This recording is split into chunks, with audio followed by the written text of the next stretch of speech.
lagu nastaa halkaasa lagu degaa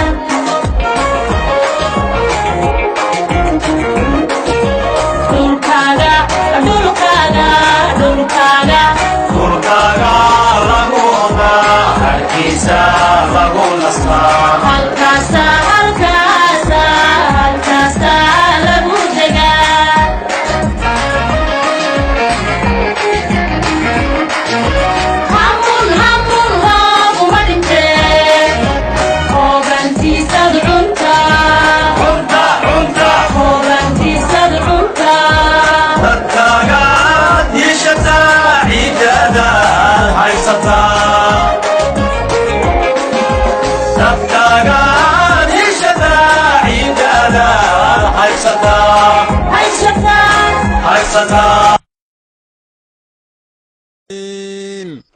والتين والزيتون والطور السنين وهذا البلد الأمين لقد خلقنا الإنسان في أحسن تقويم ثم رددناه أسفل السافلين إلا الذين آمنوا وعملوا الصالحات فلهم أجر غير ممنون فما يكذبك بعد بالدين أليس الله بأحكم الحاكمين صدق الله العظيم كل هالكن هو بركة بلغ محمد نور oo ka hoos taga meelaha hoos taga gobolka Daadmareed barakacaasi waxa uu ahaa muddo sanadkii hore 12kiisii ayaa reeraha asaas mareerka horeeyay soo dejiyay waliba sidii bay ugu socdaan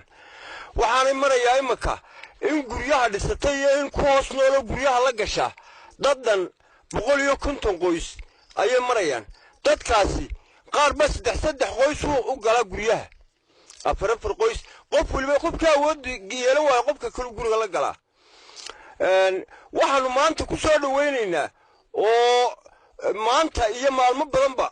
loogu yimi oo eegay dadka jilicsan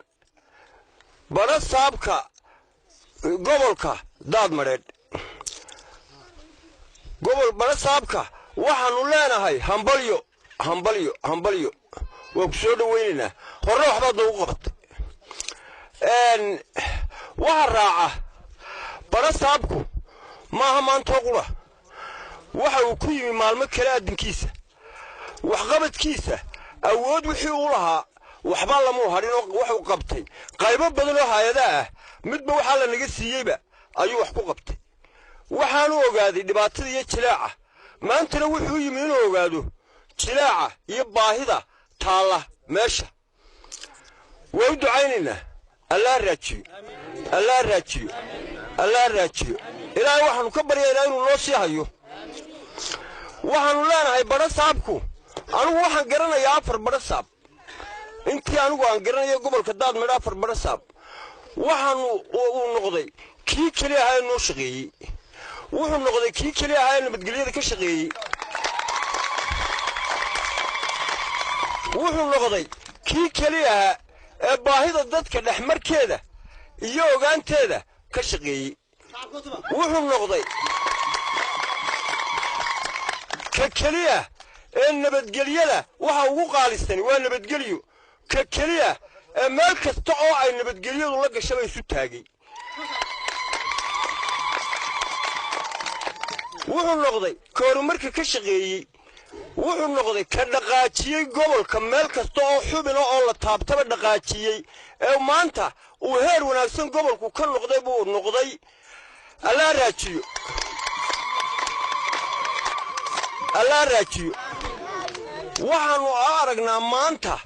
haddii ay tahay Soomaaliland 20 nin ama 50 nin ama 100 nin oo sida uu shaqeeya inay noqon lahayd meel sare inay igsan lahayd iyo isaga iyo kuwa la midana allah inoo raajiyo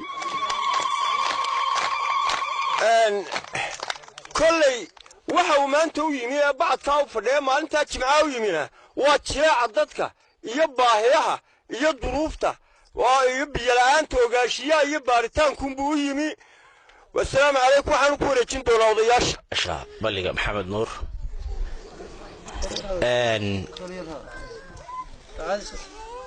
waxaan halkan annagu horta xasuutii xalay baanu nimi waxa aanu ku soo dhowaynaynaa barisaabka gobolka daadmadheedh oo u yimi arrimo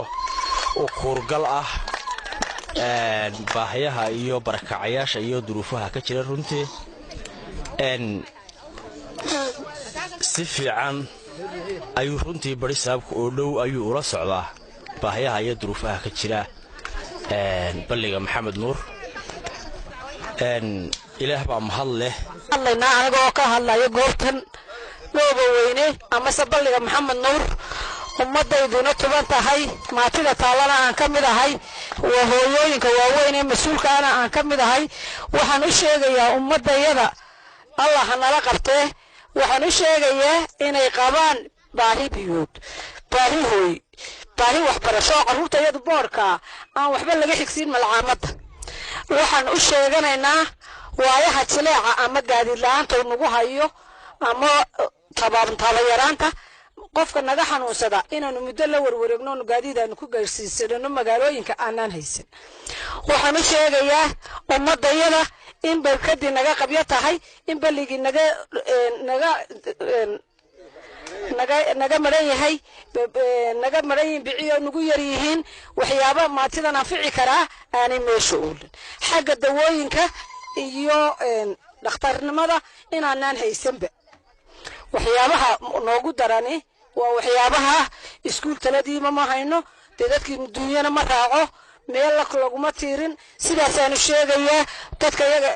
macaawiya ama hay-ad weli wax nagama soo gaadhin qoraalka mooyaane dadweynaha iyaga dabadda naga caawiyana allah mahadii baanu uga mudana yaanu ugu sharaf gelinayna ilaahay halkooda ay nooga soo saaraan wax khayr laha ka siiyo bari saabka guddida noo timi gudoomiyaha iyaga intana madaan sharaf qurux iyo mahadle baanu u celinaynaa السلام عليكم باكا هذي بسم الله الرحمن الرحيم فرصاف قبل كداد مريد أحمد ديريا عبد الله أورنتي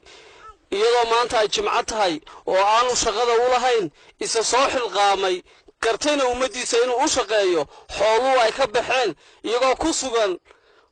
balliga maxamed nuur barakacayaasha degan balliga maxamed nuur wada saabku maanta wuxuu u socdaa siduu idiin dhayndeeyo baahiyaha idin haysta sida biyo la'aanta iyo inuu biyo dhaan degdega idiin sameeyo qaylo dhaan idiin diro hay'ado kalena idinku soo kordhiyo فرصاب بركة عياشة بلغة محمد نور وحي كاغا مهد علينيان سيدي هراد ugu shaqaysay ee labada hay'adood aad ugu keentay maanta waxaan ka codsanaynaa فرصاب mar labaad dadka xooluhu ka baxeen ee caruur iyo waayeel bale in aad u shaqayso فرصاب oo maanta waxa waliba biyo dhaan qaylo dhaan aad u tirto biyo dhaan la soo gaadho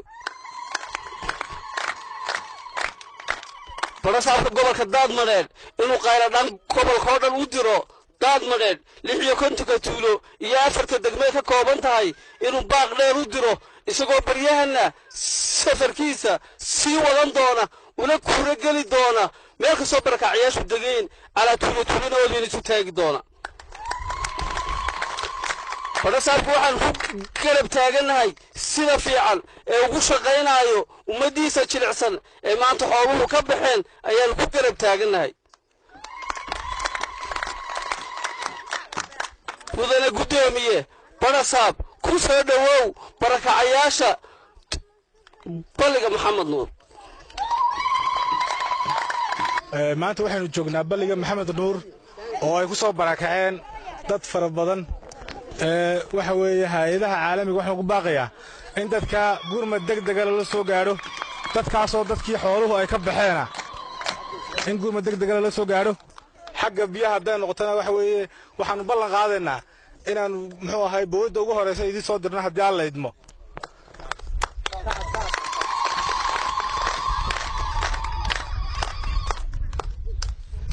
balliga maxamed nuur waa goobaha dadku ay aadka ugu soo barakaceen gobolka daadmareedh markay noqoto run ahaantii waan ka howlgeli doonaa waxa weeye hadday noqoto xagga hay'adaha iyo hadday noqoto xagga xukuumad ahaan boqolkiiba boqol waanu ka howlgelinaa sida ugu dhaqsaha badan